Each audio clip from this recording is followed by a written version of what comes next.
Aku bukan pembenci Pak Jokowi dan aku juga bukan pendukung dia, ya.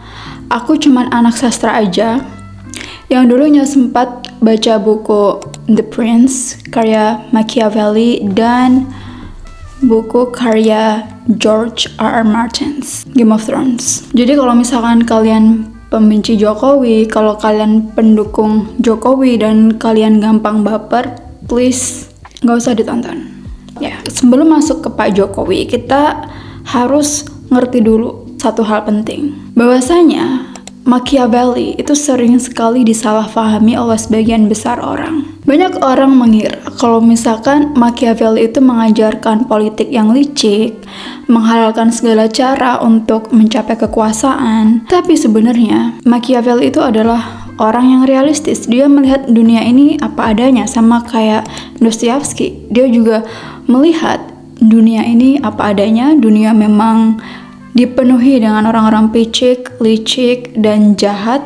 Dan di bukunya yang berjudul The Prince, dia bilang kalau seseorang pemimpin tidak bisa selalu baik kalau tujuannya adalah ingin mempertahankan kekuasaan. Artinya, dunia politik itu keras, okay? It's a wild jungle. If you want to play in the game, you win or you die. There is no middle ground. Itu katanya Cersei. Jadi moralitas memang terkadang itu hal yang sangat fleksibel. Dan yang terpenting itu bukan terlihat baik, tapi apa? Menjaga kekuasaan, menjaga stabilitas. Ada 3 prinsip terkenal Machiavelli. Yang pertama itu lebih baik ditakuti daripada dicintai. Oke?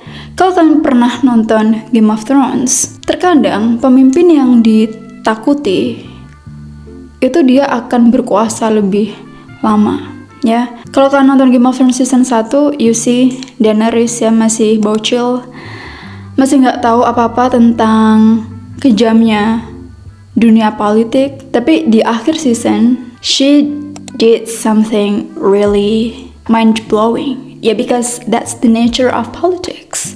That's the nature of power. Yang kedua, Machiavelli juga sering bilang bahwa yang terpenting itu tujuannya, bukan caranya. Dan yang ketiga, pemimpin itu harus bisa fleksibel.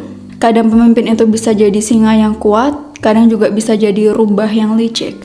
Makanya kalau kalian ngikutin series Game of Thrones juga, kalian akan notice di situ Tyrion Lannister bisa ngebunuh bapaknya sendiri, dan Tyrion Lannister dia juga bisa mendukung Stark. Because if you want to survive in this game, you have to be flexible. Makanya aku tuh nggak surprise ya saat Jokowi mungkin menurut orang mengkhianati Megawati, but it is what it is. Welcome to the jungle, bro. Welcome to the jungle. Nah, narasi besar atau cerita tentang Jokowi itu selalu sama ya, bahwasanya dia lahir dari rakyat biasa. Jokowi adalah kita. Dia bukan dari kalangan elit, dia juga bukan dari kalangan militer, dan dia juga bukan seorang anak pejabat. Dia hanyalah orang biasa yang naik lewat kerja keras. Dari seorang wali kota di Solo, kemudian dia jadi gubernur di Jakarta. Kemudian akhirnya dia bisa menjadi orang nomor 1 di Indonesia. Dan image yang selalu dibangun adalah sederhana, merakyat, dan anti-elit. Makanya aku tuh gak surprise ya dengan cara dia beretorika. Kalau misalkan banyak orang yang menghina cara dia beretorika karena menurut dia Jokowi itu memakai bahasa sederhana, memakai bahasa-bahasa rakyat biasa, berarti Anda noob.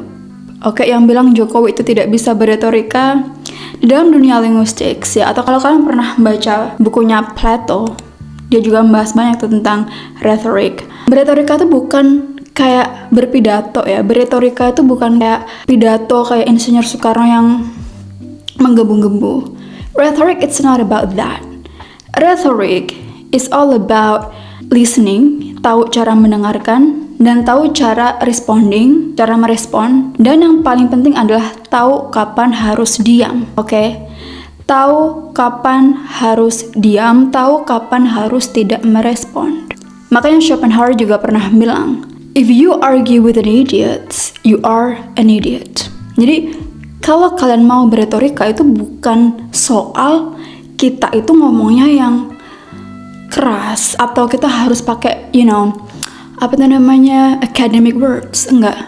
Rhetoric is the art of communication. Silence is a power, and sometimes silence is also part of rhetoric. If you know what I'm saying. Karena menurut aku kenapa Jokowi itu memakai bahasa-bahasa sederhana dan cara berbicaranya dia itu dengan humility, kerendahan hati. Karena target marketnya adalah rakyat itu sendiri, rakyat kecil, wong cilik.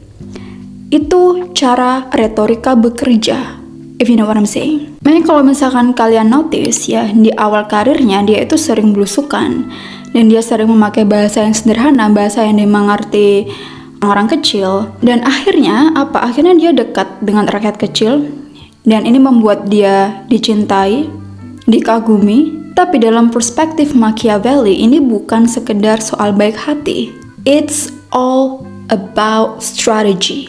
Karena Machiavelli pernah bilang, pemimpin harus terlihat punya virtue. Virtue itu kebaikan. Lawan dari virtue itu adalah vice ya. Nah, Jokowi sangat kuat di sini. Dia berhasil membangun legitimasi lewat citra. Ya, dia nggak arogan for some people. Dia juga bukan dari kalangan elit. Dan yang paling penting adalah Jokowi adalah kita. Efeknya adalah rakyat akan percaya. And in politics, trust is the most essential thing. Salah satu ciri yang paling Machiavellian ya di Jokowi adalah cara dia mengelola kekuasaan, yaitu lewat koalisi. Setelah menjadi presiden, Jokowi itu merangkul lawan politiknya. Dia juga membentuk koalisi yang super besar. Dan contoh paling jelas itu mungkin kalian notice ya, rival politiknya dulu akhirnya masuk itu dalam kabinetnya. And for some people, untuk sebagian besar orang, mungkin orang akan berpikir kalau Jokowi itu tidak konsisten ya. Tapi dalam perspektif Machiavelli, this is genius. Kenapa? Karena dia ingin mengurangi ancaman. Dia juga ingin mengontrol lawan. Dan otomatis dia bisa menjaga stabilitas. Karena Machiavelli juga pernah bilang, lebih baik menjadikan musuh sebagai sekutu daripada membiarkannya menjadi ancaman. Sekarang kita akan bahas ke infrastructure. Jokowi itu dikenal dengan pembangunan infrastruktur ya. Dia bikin jalan tol, dia juga buat banyak bandara baru, pelabuhan, dan juga IKN. Ini sering dilihat sebagai kebijakan ekonomi, tapi secara politik ini juga strategi kekuasaan. Kenapa? Karena infrastruktur itu adalah simbol kemajuan, dan kemajuan itu adalah legitimasi. Legitimasi itu berarti power di situ. Machiavelli percaya pemimpin harus menciptakan stability dan juga kemakmuran untuk mempertahankan kekuasaan. Dan Jokowi melakukan itu lewat pembangunan. Jokowi juga sering disindir dengan politik dinasti. Tapi banyak orang yang tidak tahu bahwa dinasti politik itu adalah hal yang wajar ya di dunia politik. Dinasti itu hal yang biasa ya. Kalian lihat Kennedy, kalian lihat Clinton. Kalau misalkan kalian nggak terima Jokowi memasukkan keluarganya di politik, ya berarti kalian kurang licik aja gitu loh. Kalian kurang pinter aja to play the game. Tapi gini, dalam perspektif Machiavelli, sebenarnya politik dinasti itu hal yang sangat masuk akal. It's not like shocking event gitu, bukan sesuatu yang kayak wow gitu. Machiavelli itu percaya kalau misalkan loyalitas keluarga itu lebih bisa dipercaya daripada loyalitas dari orang asing atau orang luar. Dan kekuasaan itu memang harus diamankan dari dalam. Tapi dalam demokrasi ya pastilah ini problematik ya, karena pasti ada resiko nepotisme. Dan dalam dunia politik memang kalian itu harus punya banyak wajah. No one, being no one. Kalau di Game of Thrones itu ada The Faceless Man. Aku ngerasa Jokowi itu ada bagian dari The Faceless Man di situ. Ada juga bagian dari Littlefinger, ada juga bagian dari Tyrion Lannister. Jadi sekarang pertanyaannya adalah, apakah Jokowi itu memang benar-benar sederhana? Atau itu bagian dari strategi? Ya mungkin jawabannya bisa kedua-duanya ya. Kesederhanaan memang bisa jadi karakter asli dia, tapi itu juga bisa dijadikan strategi politiknya. Dan dalam teori Machiavelli ini bukan masalah sih sebenarnya, karena yang penting itu bukan motifnya, tapi result atau hasilnya. Jadi guys, kalian tuh kalau ingin memahami betapa brutalnya dunia politics, kalian harus baca buku ini. Karena memang kalau misalkan kalian surprise kenapa ya orang baik itu nggak bisa survive di dunia politics, kenapa banyak orang yang jujur itu di penjara, ya karena dunia politik itu kejam, oke? Dan aku juga nggak kaget kok misalkan lihat orang yang dulu demo-demo, yang anak muda dulu demo-demo, tiba dia masuk ke jadi anggota DPR, dia jadi politician, terus dia korup. I'm not surprised because I know the reality. Yeah, in a world full of evil people, killing others with kindness does not work. Kalau kalian juga nonton Game of Thrones, kalian kan juga notice ya di awal-awal itu Arya Stark, Sansa Stark itu kan bocil yang begitu naif, yang baik. Tapi kan di pertengahan, saat dia mulai terbiasa dengan bagaimana kejamnya dunia politics, si Arya jadi pembunuh yang handal kan. Like, she enjoys gitu killing her enemies. Dia ingin balas dendam. Kenapa dia tidak just let it go dan memaafkan? Because that's not how the world works, ladies and gentlemen.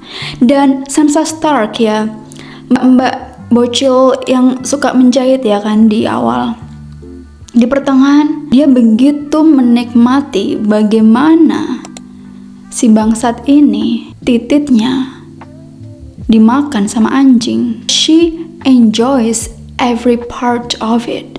Dia menikmati gitu. Ternyata melihat orang yang disiksa sama binatang itu menyenangkan ya. Dan kemudian dia mulai terbiasa. Dan mungkin kalian juga notice di Game of Thrones, kalau misalkan si Daenerys Targaryen ya, yang awalnya begitu polos, yang awalnya begitu komunis dan sosialis karena dia punya fantasi bahwa dia ingin memberikan kemakmuran untuk rakyatnya. Tapi di akhir, apa yang dia lakukan? Dia malah menghancurkan, membakar satu kota. Ya, jadi sebenarnya politics itu memang gitu. People keep changing.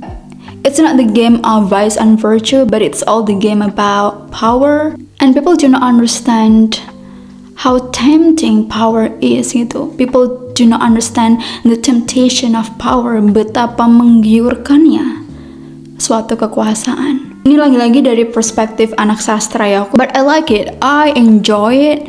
I enjoy reading this book. I enjoy watching the series. Kalau ditanya kenapa ya Jokowi itu disegani atau dihormati banyak orang? Because people do not understand the power of silence. Satu hal yang misterius, diamnya. Banyak orang yang meng-underestimate orang yang diam. Tapi sebenarnya orang yang diam itu adalah orang yang perlu kita waspadai, ya. Because we do not know what they think. We do not know their strategy. Dan kadang diam itu juga diperlukan. Tidak bereaksi itu juga diperlukan dalam dunia politik. Semakin banyak kau bicara, semakin gampang kau dibaca. Tapi saat kau diam, it's really hard for people to read you. Susah kamu itu untuk dibaca, ya. Jadi begitulah guys. Jadi itu yang mau aku sampaikan. I think that's it for today. I'll see you next time guys. Bye.